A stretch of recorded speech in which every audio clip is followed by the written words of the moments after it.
안녕하십니까. 평택촌놈TV 부흥수험생 이강민입니다. 2021년 1월 31일 일요일 무료 야간 방송을 시작하도록 하겠습니다. 네, 반갑습니다.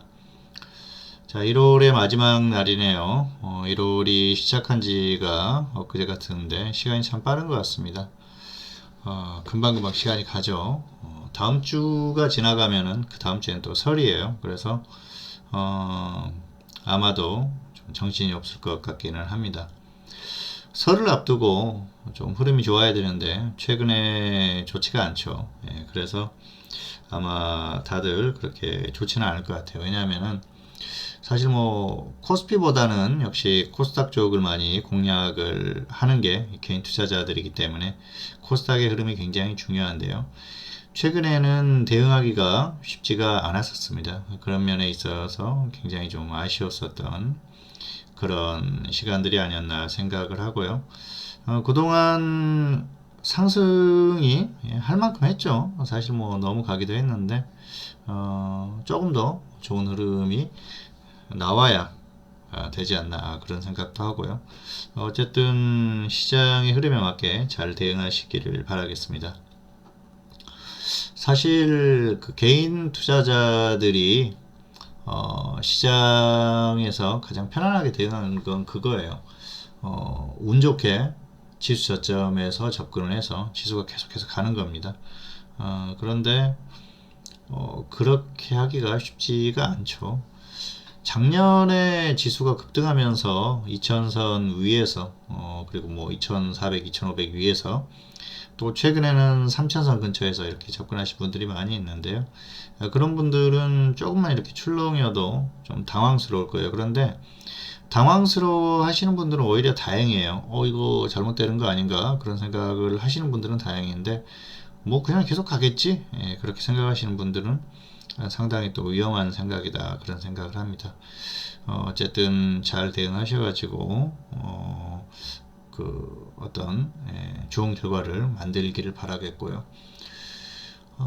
역시 시장의 흐름을 조금 세밀히 관찰하고 대응하자는 말씀을 드리고 싶습니다. 자, 이번 주는 제가 오랜만에 집에서 녹음을 하고 있는데요. 집에서 녹화를 하고 있는데 이게 보니까 PPT가 작년 것밖에 없더라고요. 그래서 뭐 어쨌든 전달하려는 내용은 거의 다 나오기 때문에 그대로 진행을 하도록 하겠습니다. 한 가지 전달사항이 있다고 하면은 2월 1일부터 요금 인상이 됩니다. 평택촌놈 정호영 대표님 그리고 이제 저도 마찬가지고요. 요금 인상이 되기 때문에 활용하실 분들은 1월에 미리 이렇게 활용을 하시는 게 좋을 것 같고요. 그리고 뭐 크게 이렇게 차이가 나는 건 아닙니다. 다만 3개월 파격 할인 이벤트가 종료가 되기 때문에 거기에 있어서는 조금 차이가 있을 것 같아요. 어쨌든 홈페이지에 내용이 나와 있으니까 보시고 참고하시기 바라겠고요. 2월 이후 2월이 지나면은 본격적으로 또 올해에 대한 어떤 그런 흐름이 나올 것 같아요. 거기에서 잘 대응을 하셔야 되는데 역시 저는 뭐 시장의 어떤 흐름을 면밀히 또 파악하고 그 흐름과 상관없이 움직일 수 있는 또 현물에 대한 대응 그리고 또 시장의 흐름과 맞는 대응 뭐 여러 가지 고민을 하면서 최대한의 수익을 낼 수 있도록 노력을 해보도록 하겠습니다. 자, 올해는 어쨌든 흐름이 좋을 것 같아요. 개인적으로는 굉장히 좀 기대가 되는 그런 한 해가 아닌가 생각을 하고요. 역시 시장의 흐름만 제대로 파악을 한다고 하면은 결국은 좋은 결과들을 만들 수 있지 않을까 생각을 합니다. 자, 수익률 점검, 지난주 시장 점검, 특징주 리뷰, 다음주 대응 전략 이렇게 대응하겠습니다. 순서로 진행을 하겠습니다. 2019년 수익률은 372.3%가 누적이 됐었죠.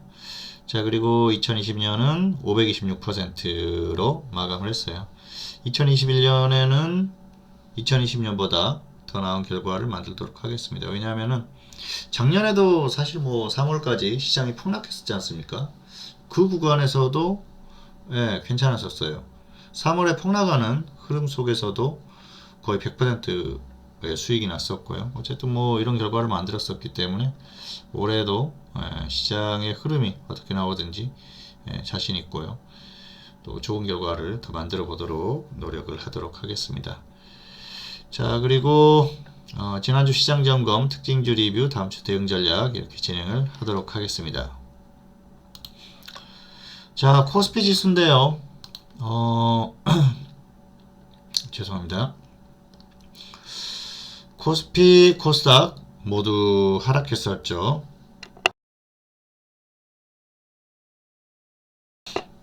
네, 코스피가 하락하니까 결국은 이제 코스닥도 따라가는 그런 모습이었는데요.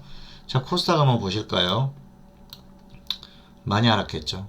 코스닥이 훨씬 낙폭이 더 컸습니다. 그리고 코스닥 하락의 원인을 보면은 역시 제약업종, 제약업종의 흐름이 좋지 않았어요. 바이오 쪽이 좋지 않았었던 것이죠. 제약, 기타 서비스. 자, 이게 바이오가 좀 움직여줘야 되는데 바이오가 하락하니까 결국은 시장의 흐름이 좋지 않았었던 모습이에요. 코스닥은 바이오가 굉장히 중요하다. 왜냐하면 이게 분위기를 만들거든요. 그래서 그 어떤 시장의 분위기를 만드는데 그런 것들이 나오지 못했었던 그런 상황이 아닌가 생각을 합니다. 그리고 결국은 코스피예요. 코스피가 하락하니까 따라 하락하는 그런 모습이 나왔었는데요. 전체적으로 봤을 때는 역시 수급이에요. 수급이 굉장히 좋지 못했습니다. 자, 한번 보실까요? 자, 일별 흐름을 보면은 화요일부터 외국인들이 엄청나게 던졌어요. 엄청난 금액 아닙니까? 뭐 1조 9천억, 1조 5천억, 1조 4천억, 6천억이 작아 보일 정도로 많이 던졌어요. 자, 그리고 기관 어떻습니까? 기관도 엄청나게 던졌죠. 그렇다고 하면은 개인들만 매수를 했다는 거 아니겠습니까? 개인만 매수하는데 시장이 갈 수가 있겠습니까? 정상적이라면 가기가 힘들다는 것이죠. 자, 그런데 이제 반문을 하실 거예요, 개인들이. 야, 그렇게 치면은 2020년 1월부터 그리고 뭐 3월에 폭락이 있었지만은 그 이후에 개인들이 계속 매수했는데 지수가 계속 가지 않았냐? 그러면 지금도 가야 되는 거 아닌가? 그렇게 얘기를 하실 수 있는데요. 정상적이라면은 하락하는 게 맞습니다. 맞는데 그동안은 시장의 흐름이 정상적인 흐름은 아니었다는 것이죠. 역시 조금 너무 심하게 가기도 했고요. 그리고 가장 중요한 게 결국은 미국 시장이 계속 가서 따라간 흐름이지 수급이나 이런 것들에 의해서 정상적으로 움직인 시장은 아니라는 거죠. 그래서 시장의 최근까지의 상승이 정상적인 흐름은 아니었다. 다만 미국 시장이 아직까지 그렇게 크게 꺾이지는 않았어요. 그나마 다행이라고 볼 수가 있겠고요. 자, 상당히 좀 지금 우려가 되는 게 개인들이 최근에 거의 매수하는 흐름을 보면은 이건 거의 우리가 이제 흔히 그런 뭐 미쳤다 그런 표현을 하지 않습니까? 어디에 이제 흠뻑 빠진 것이죠. 시장이 계속 상승할 거에 대한 기대감 그런 것들로 너무 많이 매수를 해요. 그리고 개인 투자자들이 최근에 뭐 우리가 이제 뭐 동학 개미 운동이니 뭐니 해가지고 뭐 그런 말을 만들었습니다만은 수익난 개미들이 나오다 보니까 거기에 편성을 해가지고 엄청나게 지금 매수를 하고 있어요. 자, 이런 흐름이 과거에도 있었어요. 한번 과거로 쭉 한번 거슬러 올라가 볼까요? 네, 갑자기 생각이 나죠. 자, 2007년 1월부터 저기 또 안 나오네요.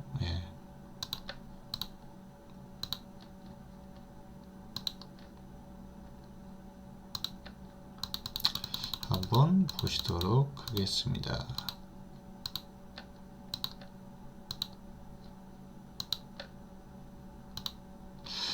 예, 당시 흐름이 나오고 있죠. 당시에 보면은 재밌는 흐름이 있어요. 당시에도 외국인들은 엄청나게 던졌죠.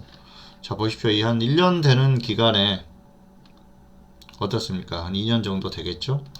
외국인들이 뭐 한 60조 정도를 던졌어요. 근데 개인들이 개인들은 매수를 물론 했고요. 그리고 이제 중요한 게 당시에는 기관이 엄청나게 매수를 해줬었어요. 그러면서 좀 버텼었는데 결국은 외국인들이 계속 던지다 보니까 패닉 장세가 한번 왔었거든요. 근데 지금 흐름을 보면은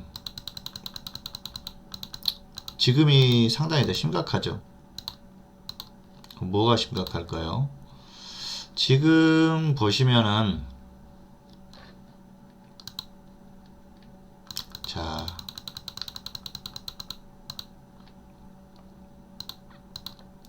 네. 지금 보시면은 훨씬 심각합니다. 뭐냐면은 기관도 던져요. 기관도 던지고 있는데 기관들 최근에 완전히 패대기 치는 그런 흐름이지 않습니까? 그런데 그럼에도 불구하고 지수가 그동안은 버텼다는 것이죠. 그런데 한계가 있다는 거예요. 결국은. 예. 그리고 한국 시장이 이렇게 상승을 했던 게 한국 시장이 좋아서 상승한 게 아니고 미국 시장이 상승해서 따라간 흐름이라는 것이죠. 그런 부분에 있어서 상당히 위험하다 그렇게 볼 수가 있겠고요. 수급적인 흐름만 봤을 때는 지금 외국인들은 거의 뭐 우리가 이제 탈출한다고 그러죠. 엑소더스 뭐 그런 얘기도 합니다만은 거의 탈출하는 흐름이에요. 그러면은 한 번 정도는 최소한 발작이 나올 수 있고요. 정상적이라고 하면 추세적으로 무너질 가능성이 상당히 높습니다. 자, 그리고 최근에 우리가 이제 공매도 얘기를 많이 합니다만은 공매도를 하면은 안 된다. 그런 분위기가 많아요. 근데 이게 이제 정치적으로 많이 발언들이 나오고 있는데요. 최근에 그렇습니다. 뭐 정세균 총리가 확실한 어떤 대책이 있지 않으면은 공매도를 재개하기 힘들다. 또 일부에서는 뭐 6월부터 실행이 될 것이다. 다만 상위 30개, 50개 종목 정도만 할 것이다. 뭐 그런 얘기도 있는데요. 자, 뭐 중요한 게 뭐냐면은 공매도를 언제까지 미룰 수 없다는 것이죠. 그리고 IMF에서 IMF 국제통화기금이죠. 이쪽에서 공매도를 없애는 것보다는 공매도를 다시 시행할 것을 공고를 했어요. 그만큼 지금 시장이 과열됐다는 거예요. 그리고 이런 것들이 일종의 시그널이 될 수가 있습니다. 자, 그리고 중요한 건 한국은 공매도가 없지만 미국은 공매도가 있다는 거예요. 자, 그러면은 이렇게 가격이 높은 이런 상황에서 최근에 뭐 헤지펀드 얘기도 나오고 그렇습니다만은 심하게 밀어버릴 가능성이 충분히 있다는 것이죠. 현물은 그렇습니다. 가격 논리예요. 저렴한 가격에 사서 비싸게 파는 겁니다. 그런데 지금은 가격 메리트가 없어요. 뭐 언제까지 이걸 올릴 수 있을까요? 한계가 있다는 거죠. 자, 미국이 다운될 수도 있고요. 한국이 자체적인 수급에 의해서 다운될 수도 있고 어떤 악재에 의해서 다운될 수도 있습니다. 자, 한국은 최근에 분위기가 묘하게 돌아가고 있어요. 특히 저는 주식시장의 흐름도 그렇지만은 정치적인 흐름도 그렇다고 보고 있습니다. 부동산 그리고 주식시장 엄청난 상승세가 왔어요. 그리고 뭐 외국도 마찬가지죠. 그런데 모든 어떤 시장에는 사이클이 있어요. 투자와 관련된 시장이라는 것이죠. 부동산도 그렇고 주식도 그렇습니다. 그래서 이 사이클이 결코 한 방향으로만 가지는 않는다는 것이죠. 순환한다는 거예요. 부동산도 마찬가지입니다. 부동산도 거품이 굉장히 크게 끼었습니다. 좀 심하다 싶을 정도로 있었고요. 분명히 투기적인 움직임들이 있었고 그게 마무리되어 가는 그런 분위기가 있습니다. 어쨌든 부동산도 특히 아파트 같은 경우에는 상당히 가격에 대해서 위험하죠. 그리고 주식시장도 마찬가지라고 생각을 하고요. 어쨌든 포인트는 그거예요. 미국이 좀 조정을 받으면서 하락했는데 가격 메리트가 없다는 것이죠. 다행인 것은 그래요. 한국 같은 경우에는 지금 최근에 거의 9% 정도 코스피가 하락했거든요. 그런데 미국 같은 경우에는 겨우 이제 5% 정도 하락했어요. 아직은 미국이 살아있다는 것이죠. 다우존스가 좀 안 좋습니다만은 나스닥, S&P 500은 아직까지는 차트상으로 괜찮은 흐름이 있어요. 그래서 조정은 좀 받더라도 조금 더 버틸 가능성이 있지 않나 그렇게 보고 있습니다. 그래서 아직까지는 뭐 미국 시장이 완전히 무너지기 전까지는 조금 더 버틸 가능성이 높다 그렇게 보고 있습니다. 자, 다만 뭐 그런 어떤 예측이나 이런 것들을 떠나서 계속 밀리면 위험하다는 것이죠. 어쨌든 단기적으로는 최소한 좀 박스권에서 머물러 있지 않을까. 뭐 더 밀린다고 하더라도 2900선은 지킬 가능성이 상당히 높습니다. 그런데 2900선을 이탈하게 되면은 상당히 위험해요. 그래서 지금은 여기를 잘 보시는 게 좋을 것 같아요. 과연 여기를 종가상으로 이탈을 해서 회복을 못하느냐. 그렇게 되면은 상당히 위험합니다. 2900선을 이탈해서 밀리기 시작하면은 2200선까지도 단기간에 밀릴 가능성이 있다고 보고 있습니다. 그 이후로 뭐 반등할 수 있겠죠. 그런데 여기까지 밀렸다는 건 시장이 끝났다는 거예요. 그리고 그 신호는 2900선이 일단은 1차적인 기준선이 될 것이다. 이렇게 보시면 될 것 같습니다. 그래서 단기적으로는 2900선이 중요한데요. 아직까지는 여기를 이탈해서 계속 밀리기보다는 다시 한번 반등을 시도할 가능성이 높지 않나 그렇게 보고 있습니다. 자, 그리고 금요일에 미국 시장이 하락했지만은 한국 시장이 이미 선반영이 됐어요. 미국 시장이 장중에 상당히 약했었거든요. 선물이. 그래서 선반영이 됐고 3% 넘게 하락했지 않습니까? 이미 한국은 빠질 만큼 빠졌어요. 그래서 단기적으로는 반등이 나올 가능성이 높은데 역시 예측은 그렇지만은 여기서 더 밀리면은 위험하다. 그래서 단기적으로는 지수 흐름 파악이 상당히 중요한 거예요. 지금은 종목이 중요한 게 아니고 지수의 흐름이 중요합니다. 지수가 버텨야 종목들도 움직이니까 지수 흐름을 조금 더 보시는 게 좋을 것 같고요. 다만 장기적으로 봤을 때는 역시 어느 시점부터는 하락하기 시작할 것이다. 그리고 장기 흐름이 될 가능성이 높다. 그렇게 보고 있습니다. 어쨌든 너무 많이 갔고요. 한 번 정도 또 크게 다운되는 흐름이 나올 것이다. 그런데 추세적으로 밀릴 가능성이 상당히 높다는 것이죠. 이게 뭐 여러 가지 흐름이나 이런 것들을 봐야 되는데 사실 바이든이 미국 대통령에 당선이 되면서 흐름이 많이 바뀐 게 사실이죠. 트럼프처럼 뭐 무조건적으로 주식시장이 상승해야 된다 그렇게 외치는 대통령은 아니거든요. 어쨌든 시장이라는 게 결국은 어떤 합리적인 선에서 움직여야 되지 않습니까? 그런데 한국이나 미국이나 이미 합리적인 선은 넘어갔기 때문에 가격적으로는 메리트가 없다. 상당히 위험하다. 그런 측면에 있어서는 지금은 역시 종목 압축과 단기 매매 위주 정도의 대응을 해야지 무조건적으로 뭐 풀베팅 해가지고 계속 가지고 간다? 상당히 좀 위험한 그런 대응이 아닌가 생각을 합니다. 자, 어쨌든 2900선을 이탈하게 되면은 그때부터는 주식 비중도 많이 줄이시고요. 단기 매매 위주로 대응하시기 바라겠습니다. 지금은 그래요. 사실 시장이 밀리면서 종목들이 밀리면 어쩔 수 없는 흐름이거든요. 그때는 단기적으로 짧은 손실을 볼 수도 있겠지만은 그걸 떠나서 중장기적으로 역시 어떤 그 자금을 지키면서 계속해서 잘 대응하느냐 그게 중요하거든요.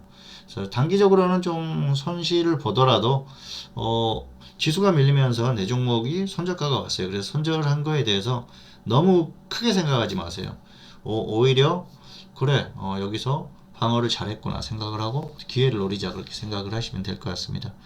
뭐 저 같은 경우에도 최근에 이렇게 이제 지수가 밀리면서 손절하는 종목들이 나왔습니다. 그런데 뭐 짧게 5% 정도 이렇게 손절을 했기 때문에 크지는 않지만 손절을 한다는 것 자체가 기분이 좋지는 않죠. 그런데 종목은 그래요. 사실 뭐 시장이 좋으면은 모든 종목들이 움직이니까 다 수익이 날 수도 있겠지만은 그렇지 않았을 때 이렇게 좀 단기적으로나 중장기적으로나 시장이 좋지 않았을 때는 거기에 맞게 대응해야 되거든요. 그래서 항상 손절가를 가지고 지키면서 대응을 하는 게 결국은 중장기적으로 봤을 때는 더 도움이 된다는 것이죠. 왜냐하면은 시드머니를 지키고 있다가 좋은 기회가 왔을 때, 좋은 종목이 나타났을 때 거기에 확실하게 강하게 베팅을 할 수 있어야 되는데, 그렇지 못하고 끌려가는 분들은 결국은 계속 손실만 누적이 되거든요.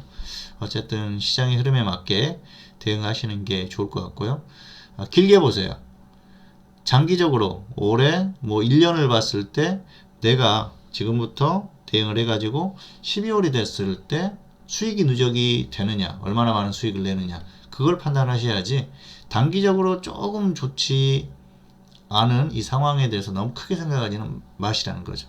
어쨌든 올해는 길게 많이 남았습니다. 11개월이 남았기 때문에 올해 말이 됐을 때 어떤 결과를 놓고 내가 잘했구나 못했구나 그런 것들을 판단해야 되기 때문에 여기에서 너무 단기에 집착하다 보면은 시장의 흐름에 맞지 않게 대응하다 보면 더 큰 손실을 가져올 수도 있으니까 시장에 맞게 대응하시라는 말씀을 드리겠고요. 어쨌든 기준선으로 2900선을 말씀을 드렸으니까 보시면서 판단하시기 바랍니다. 2900선 이탈하면은 보수적으로 대응하시고요. 뭐 다시 회복한다 그랬을 경우에는 다시 한번 조금 더 뭐 대응을 활발하게 해보셔도 되고, 버틴다 그랬을 경우에는 괜찮다는 것이죠. 다시 한번 반등을 기대해 볼 수 있다는 것이죠. 어쨌든 다음 주 같은 경우에는 다시 한번 또 시장이 반등을 시도하지 않을까 현재로서는 예상을 하고 있습니다. 자, 다음은 특징주 리뷰 가도록 하겠습니다. 자, 이번 주에도 두 종목 골라봤는데요. 첫 번째 종목은 현대 BNG 스틸입니다. 자, 이 종목 최근에 이제 급등했는데요. LG 하우시스 자동차 부품 사업부 인수 가능성의 강세를 보였는데요. 조정받으면 좋을 것 같아요. 점상한가를 갔는데 여기 아래로 내려오면은 한번 좀 공략을 단기적으로 해보셔도 될 것 같아서 골라봤습니다. 그리고 두 번째 종목은 삼성제약입니다. 자, 이 종목은 뭐 조정은 충분히 받았는데요. 이 종목은 최소한 이제 더 이상 안 빠지는 좀 횡보하는 버티는 흐름이 나왔을 때 단기적으로 가격 메리트가 있으니까 괜찮지 않을까. 조금 더 빠지면 더 좋을 것 같아요. 뭐 그래서 이번 주에는 두 종목 정도 골라봤습니다. 자, 그리고 다음 주 대응 전략입니다. 파생 같은 경우에는 일단 단기적으로는 상방 공략을 해보시는 게 좋을 것 같습니다. 월요일 정도가 기회가 될 것 같은데요. 월요일에 뭐 크게 밀리지 않으면은 상방 공략을 해보시고, 그래요. 파생은 일단은 상방을 공략해보되 더 빠진다 그러면은 손절은 좀 짧게 하세요. 그래서 분할 매수 접근해가지고 짧게 손절가 정해가지고 대응하시고, 버틴다 그러면 또 상방 공략 해보시고, 반등하면은 조금 더 끌고 가셔도 될 것 같아요. 왜냐하면은 단기 낙폭이 크기 때문에 단기에 좀 강하게 반등할 수 있으니까 상방 공략 해보시고요. 길게 봤을 때는 이제는 박스권을 놓고 이렇게 대응을 해보시는 게 좋을 것 같습니다. 반등이 강하게 나왔을 때는 또 하방 공략을 하고, 지금은 일단은 양방향 매매, 장중에는 양방향 단타, 일봉상으로는 양방향 매매 정도 해보시면 좋을 것 같아요. 이제는 이 직전 고점 여기를 다시 뚫기는 사실상 어려워지지 않았나 그렇게 생각을 합니다. 코스피 지수 보면은 3266, 지금 흐름을 봤을 때는 이제는 다시 고점을 뚫어주기는 현실적으로 사실상 좀 어려워지지 않았나 그렇게 생각을 하고요. 뭐 강하게 반등이 나오면은 오히려 파생 쪽에서 기회가 될 것 같고요. 어쨌든 현재 흐름은 그렇습니다. 이제는 최고의 최선의 흐름이 박스권 흐름 정도, 그 정도로 보고 있고요. 그리고 역시 반등을 하더라도 다시 한번 이제 역시 박스권에서 움직이면서 서서히 이제 하방을 준비하는 그런 흐름이 나오지 않을까 생각을 하니까 참고하시면서 대응하시면 될 것 같습니다. 자, 그리고 현물 같은 경우에는 역시 개별주 공략인데요. 최근에 이제 정부 정책주 이런 것들이 조금씩 움직였었죠. 그런 거나 단기에 좀 강하게 움직였었던 종목들, 눌림목 공략 정도 해보시면 될 것 같고요. 정치인 테마는 지금 윤석열, 이재명 둘 다 가능합니다. 이재명 테마, 윤석열 테마. 윤석열 테마는 가격 메리트가 좋으니까 역시 좀 가격 메리트 있는 종목들 공략해 보시고요. 이재명 테마는 워낙 그 강하게 움직인 종목들이 많으니까 좀 조정받았을 때 눌림목에서 접근하시고, 안철수 테마 같은 경우에도 최근에 움직였는데 조정받으면은 충분히 접근 가능하니까 공략해 보시는 것도 괜찮을 것 같습니다. 자, 그리고 개별주는 지금은 이제 코로나 같은 경우에는 크게 갔다가 크게 밀리고 횡보하는 종목 한번 찾아보시기 바라겠고요. 개별주는 두 종목 정도 골라봤는데요. 예, 현대약품 조금 더 빠져주면은 괜찮을 것 같아요. 지금도 가격 메리트는 괜찮습니다. 그래서 더 빠지지 않는지 확인하시면 될 것 같고요. 센트럴모텍, 이 종목도 더 이상 빠지지 않는 거 확인하고 단기적으로 접근하시면은 두 종목 다 좀 괜찮지 않을까, 그래서 이번 주에는 두 종목 골라봤습니다. 어쨌든 뭐 많은 종목 말씀드리는 것보다 이렇게 좀 압축해서 관심 종목을 말씀을 드리는 게 더 낫지 않을까 해서 두 종목을 골라봤습니다. 자, 오늘도 전달하려고 하는 내용은 다 전달을 했습니다. 어쨌든 1월 다 갔으니까 또 2월에 잘 대응하셔가지고 즐거운 명절 맞이하시기를 바라겠습니다. 네, 평택촌놈TV는 유튜브에 다양한 동영상이 있습니다. 잘 활용하시기 바라겠고요. 2021년 1월 31일 일요일 무료 야간방송 봄수전쟁 선생의 다음주 핵심 종목, 오늘은 여기서 마치도록 하겠고요. 저는 다음 시간에 다시 찾아뵙도록 하겠습니다. 감사합니다.